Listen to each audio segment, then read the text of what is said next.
Yosh, bienvenue sur Manga Corp. Aujourd'hui c'est le dernier jour de l'année et je pense qu'il est temps de revenir sur les isekai qui sont sortis en 2021.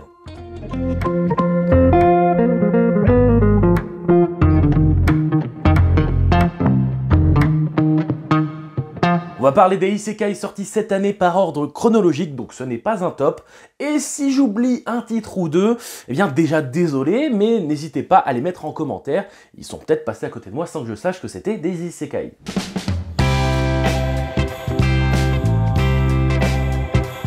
Et c'est étonnamment Soleil Manga qui a commencé cette année avec La sorcière invincible tueuse de slime depuis 300 ans, qui est sorti aussi en animé cette année, donc vous avez pu le découvrir avec différents supports.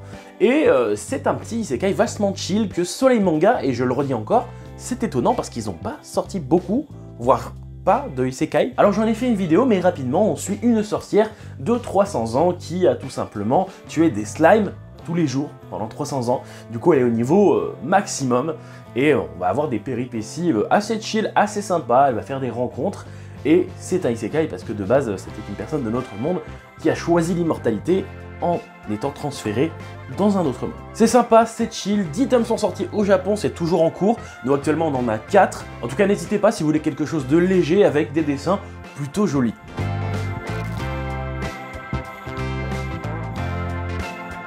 En mars, c'est Kurokawa qui nous a fait le grand plaisir de sortir The Raiden King en France. The Raiden King fait quand même très fort parce que c'est un bon isekai et pourtant ça se fout complètement de notre gueule avec un Poutine chevauchant n'importe quoi. Donc c'est très parodique et en même temps on prend son pied.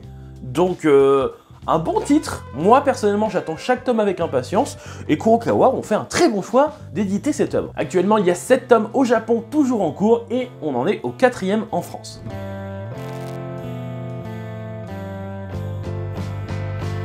Chillin' Life in a Different World est un très bon isekai que Meiya nous a fait le plaisir d'éditer en France et j'en ai fait une vidéo, n'hésitez pas à aller la voir parce que j'en parlerai pas plus non plus, mais c'est un très bon titre avec de très bons cliffhangers, surtout à la fin du tome 2 je crois.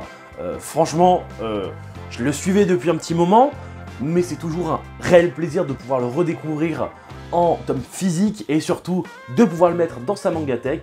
Voilà, Meiya ont fait un très gros boulot et de toute façon vous allez le voir, ils ont édité de très bons isekai cette année. Il y en a beaucoup qui disent oui ils éditent que des isekai, c'est faux. Ils ont édité tellement de choses qu'en termes de pourcentage je pense qu'on dépasse pas les 50% d'isekai, mais en tout cas il y en a eu. Et c'est pour mon plus grand plaisir. Actuellement il y a 5 tomes sortis au Japon, on est au 3e tome en France et je pense que malheureusement c'est une parution mensuelle, donc ça va être long. Très long.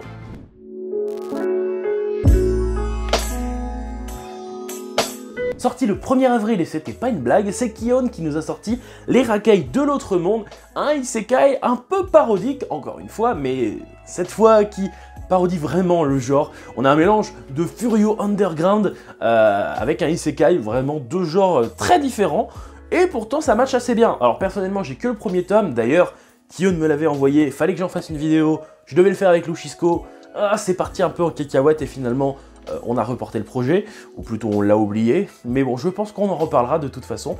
Faut que je m'achète le tome 2 et le tome 3 parce que le tome 1 est en vrai plutôt sympa. Alors c'est pas, si vous êtes un gros fan d'isekai, c'est pas un truc incroyable, c'est plus un peu parodique, un peu drôle, et en même temps c'est super sympa de voir le contraste des loupards qui arrivent dans un monde fantastique et qui vont régler tout à coups de batte de baseball ou de tronçonneuse. Pour le moment, Ki-On a tout édité car il y a 3 tomes en cours au Japon, mais je pense que la parution est là aussi assez lente, mais voilà, donc c'est un petit plaisir à se mettre sous la dent si vous le souhaitez, en plus c'est parodique, donc si vous n'aimez pas trop les isekai, je pense que ça peut être fait pour vous aussi.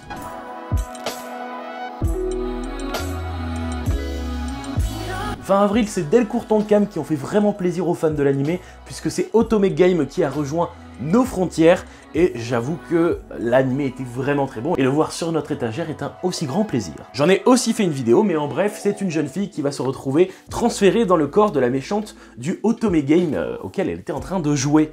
Et un Otome Game, c'est l'histoire d'une fille qui va avoir plusieurs prétendants masculins, souvent dans un univers un peu moyenâgeux avec de la magie et de la noblesse, bien sûr beaucoup de noblesse. Et donc son but ça va être de ne pas terminer comme la méchante, étant donné qu'à la fin, souvent, elle meurt. Donc elle va tout faire pour changer ça, et eh bien vous le verrez hein, comment ça se passe. C'est bien écrit, c'est cool, il y a des très bons personnages, c'est assez bien dessiné, on va pas se mentir, et puis ce qui fait la grande force de ce titre, c'est évidemment l'héroïne, qui est hyper plaisante à suivre. Actuellement, il y a 7 tomes sortis au Japon, et on en est au tome 3.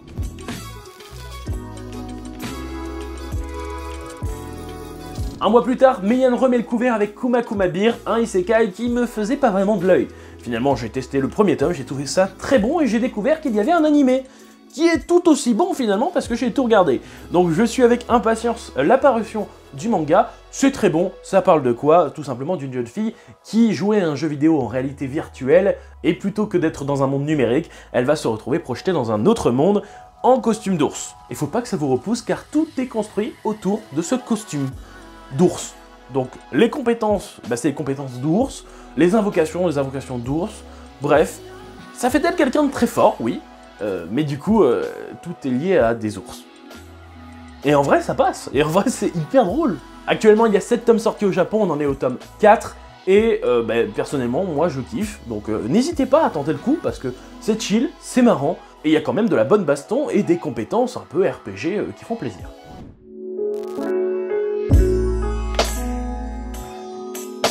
En juin, c'est le 8e fils qui fait son apparition chez Delcourt Tonkam. Et comme quoi, ils ont édité beaucoup d'isekai cette année et c'est pas terminé. Un titre que je connaissais grâce à l'anime, qui était pas incroyable en vrai, le manga ne l'est pas non plus. Un peu mieux quand même, mais pas incroyable. Le héros est plutôt plaisant à suivre, il est assez puissant, et il vit dans un monde régi par la noblesse, et on en parle beaucoup dans ce titre, et c'est pas non plus chiant à suivre, parce que la noblesse ça peut vite être saoulant, mais bon là c'est léger, et ça passe. En fait c'est juste lui qui va faire des trucs qui vont le rendre encore plus noble si vous préférez, plus haut dans la hiérarchie, pour qu'à la fin il devienne maître de l'univers. Non quand même pas. Mais vous le verrez, c'est plaisant à suivre, c'est pas dégueulasse. Par contre, Delcourt Tonkam, vous avez du taf, parce que on en est au tome 2, alors qu'au Japon, il y en a déjà 10. Je dis ça, je dis rien.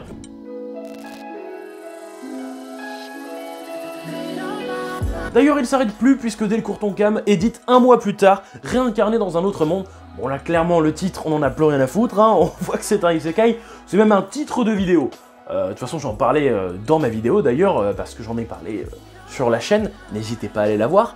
Mais bon, on est là sur un titre qui se fait pas chier, en vrai. Il n'y a pas beaucoup de personnages secondaires, et on parle beaucoup du héros. Alors, c'est vrai que l'aspect RPG est hyper plaisant à suivre, et puis le fait qu'il soit surpuissant, tout ça, on connaît. C'est de la merde, mais on aime bien. Enfin, moi j'aime bien en tout cas. Non, en vrai j'aime bien, je trouve que c'est un bon choix. Mais Delcourt Tonkam, pareil, on est au tome 2 là, au Japon il y en a 14. Ouais, on n'est pas arrivé là, hein.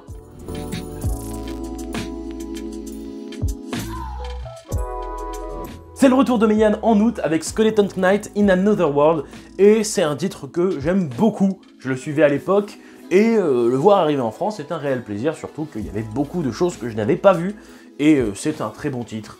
Voilà, on passe un très bon moment, il y a un personnage attachant, des petites aventures sympathiques, c'est pas non plus le isekai de l'année, mais franchement, n'hésitez pas à vous le procurer, c'est un réel plaisir. Et oui, pour faire un petit résumé, c'est un gars qui va être transféré dans un autre monde avec le corps de son avatar de jeu vidéo. Le problème, c'est que son corps, il avait un skin de squelette. Du coup, il est un peu dans la merde. Pour lui, 9 tomes au Japon actuellement et 4 tomes en France. Bon, mais Meian vont vite, hein, là-dessus, pas me soucier à se faire.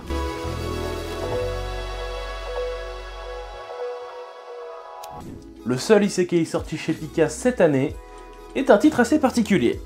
I'm Standing on a Million Lives était sorti en animé, était un peu pas ouf.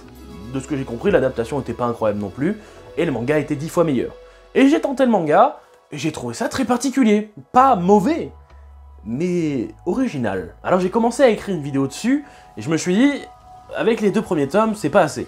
Il va me falloir plus de matière, donc la vidéo est en construction, elle arrivera. Je dois vous faire un petit résumé. En gros, c'est un étudiant qui va être transféré dans un autre monde, mais pas de façon définitive. C'est-à-dire qu'il doit réaliser une quête avec des camarades de classe, et ensuite il est remis dans son monde d'origine, quoi. Et ainsi de suite. Tout ça pour sauver Tokyo, mais ça vous le verrez en lisant le titre, et on peut dire que c'est particulier pour plusieurs raisons. Déjà parce qu'il est loin d'être invincible, et qu'il est loin d'être stable psychologiquement, mais ça on le verra par la suite. D'ailleurs, il n'est pas le seul. Les autres personnages secondaires vont être développés par la suite, tout ça. Vous le verrez. Un titre qui vraiment différent des autres isekai, et d'ailleurs des titres que je lis habituellement, tout simplement parce que déjà ça ressemble beaucoup plus à un seinen, ça doit en être un d'ailleurs, quoique je vois qu'il est dans la collection Pika Shonen, alors j'en sais rien. J'ai envie de dire tentez, lisez le premier tome, vous allez voir qu'il est un petit peu particulier, et le deuxième tome va totalement partir en couille, et on va se dire oui, c'est pas un titre que j'ai l'habitude de lire. Et Pika ont du taf puisqu'il y a 13 tomes sortis au Japon, et ils en sont à un 3e tome en France, ça va arriver petit à petit.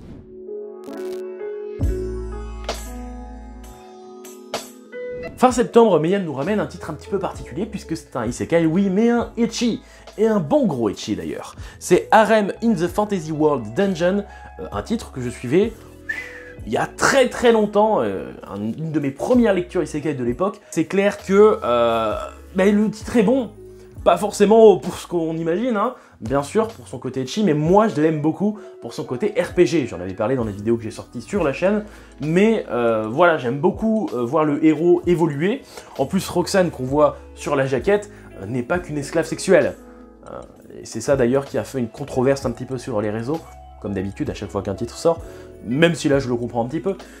Mais en soi, moi bon, ça reste une œuvre de fiction, mais chacun son avis, bref. Elle est là aussi pour lui donner un coup de main, parce que le monde est loin d'être joli, et ils vont pouvoir évoluer ensemble, et c'est plaisant à suivre, voilà. Il y a actuellement 7 tomes sortis au Japon, et on en a 2 en France. Je pense que la parution est assez lente au Japon, donc Meian, prenez votre temps, hein, parce que sinon on va être un petit peu déçus d'attendre tous les 6 mois.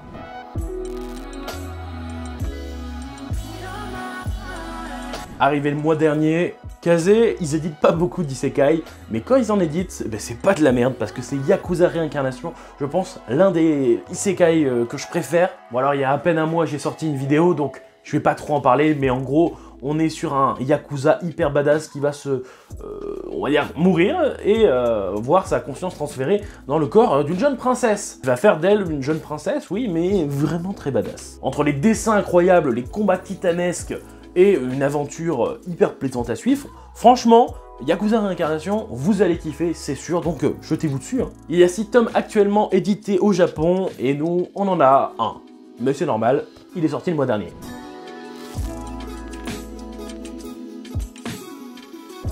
Je termine évidemment avec Meian, qui a sorti un autre isekai que j'aime beaucoup, parce qu'il y a beaucoup de tomes au Japon, et je le suivais depuis un petit moment, je me disais, bon, ça serait bien qu'il arrive en France, et le voilà.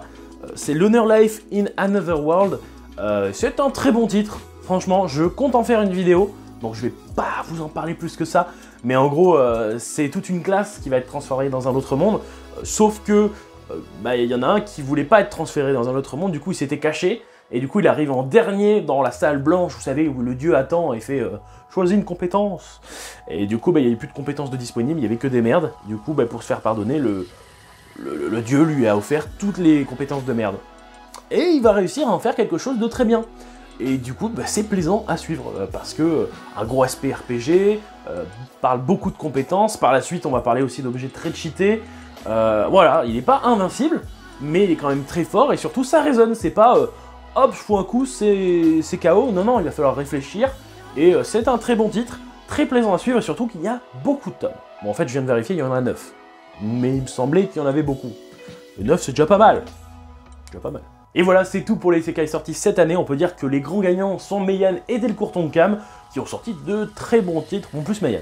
On ne va pas se mentir, un peu plus Meian. Cette année, c'est surtout Kazé qui a fait fort avec Yakuza Réincarnation, que j'attendais énormément, même si bien évidemment, il y a plein de titres. Et la bonne surprise, je peux dire que c'est réincarné dans un autre monde, parce que je ne le connaissais pas du tout. Donc voilà, c'était une bonne surprise, même si le titre, voilà, peine un petit peu par sa fainéantise quelquefois, on passe un bon moment. N'hésitez pas à me dire vos isekai préférés de cette année, et puis écoutez, je vous dis à l'année prochaine en fait, puisqu'on est le 31. Allez, bonne fête.